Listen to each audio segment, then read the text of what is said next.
Banyak yang membayangkan bahwa kekuatan sejati lahir di medan perang, di tempat penuh jeritan, ledakan, atau adu argumen.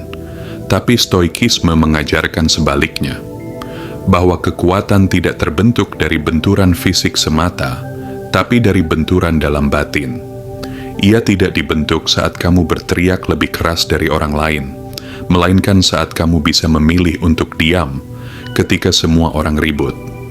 Kekuatan yang tak kasat mata itu lahir dalam sunyi, dalam proses yang lambat, sepi, namun dalam dan menancap. Di malam hari ketika semua sudah tertidur dan kamu masih terjaga dengan pikiranmu sendiri, di sanalah ujian dimulai. Di saat kamu harus menghadapi bayanganmu, rasa takutmu, keraguanmu, dan semua pertanyaan yang tak kunjung dijawab. Marcus Aurelius menulis pemikirannya di jurnal pribadinya, bukan untuk dibacakan kepada dunia, tapi sebagai pengingat untuk dirinya sendiri.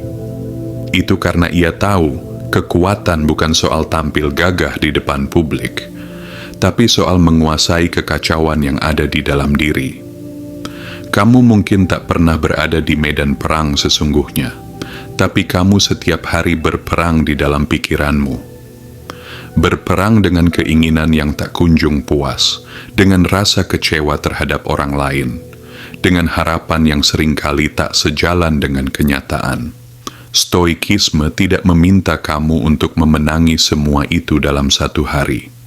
Ia hanya mengajarkanmu satu hal sederhana.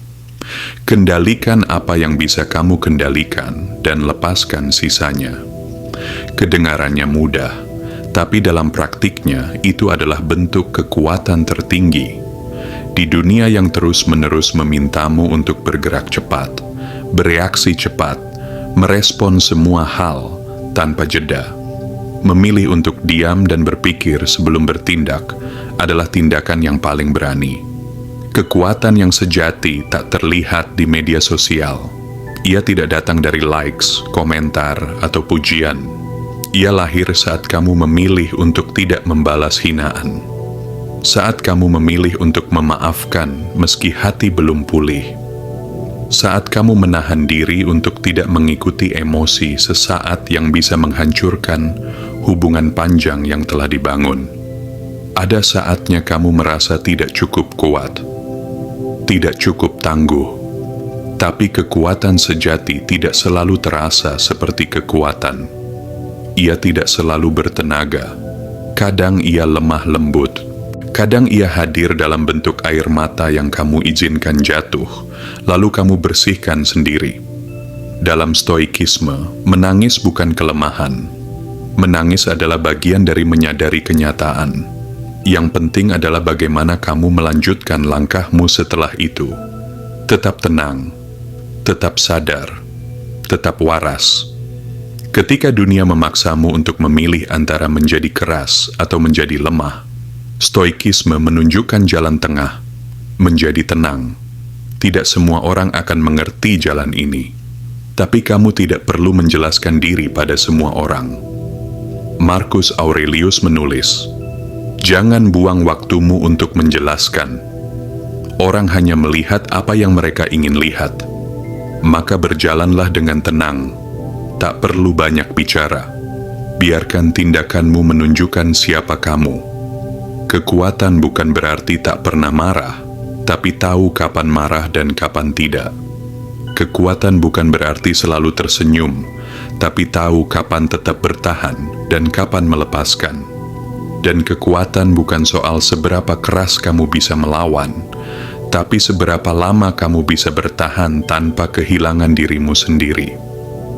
Sunyi itu kadang menakutkan, tapi justru di sana kamu bisa mendengar dengan jelas suara dari dalam. Suara yang tak terdengar ketika dunia terlalu bising. Kekuatan sejati adalah saat kamu tetap bersikap baik, meskipun kamu punya alasan untuk berlaku sebaliknya. Saat kamu bisa memaafkan, meski tak diminta. Saat kamu memilih keheningan daripada debat tak berarti. Saat kamu memilih sabar padahal kamu bisa memilih marah. Dan semua itu hanya bisa dilatih dalam sunyi. Tidak ada penonton, tidak ada panggung, hanya kamu dan nuranimu sendiri. Mungkin kamu sekarang sedang merasa gagal, tapi dalam stoikisme, gagal bukanlah akhir. Ia hanyalah penanda bahwa kamu sedang belajar, bahwa kamu masih manusia, dan menjadi manusia berarti bisa merasa sedih, kecewa, lelah, tapi juga bisa bangkit dengan cara yang tidak mencolok. Bangkit tanpa pengakuan, tanpa sorak-sorai, bangkit dalam diam, dalam sunyi, dan itulah kekuatan yang sejati. Sunyi bukan musuh, ia adalah ruang. Ruang untuk memahami, ruang untuk menerima, ruang untuk bertumbuh. Dunia akan terus berisik, tapi kamu tak harus ikut-ikutan berteriak.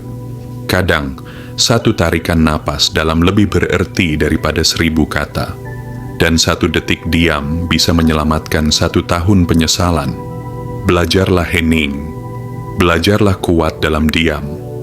Karena kekuatan bukan dibentuk di medan perang, tapi dalam sunyi ketika tak ada yang melihat, saat kamu memilih untuk tetap menjadi manusia yang tenang, sadar, dan bijaksana.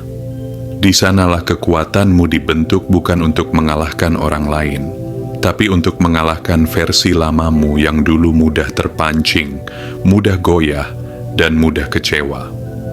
Kini, kamu tahu bahwa kekuatanmu lahir dari kesunyian itu, dan tak ada satu pun yang bisa merampasnya darimu,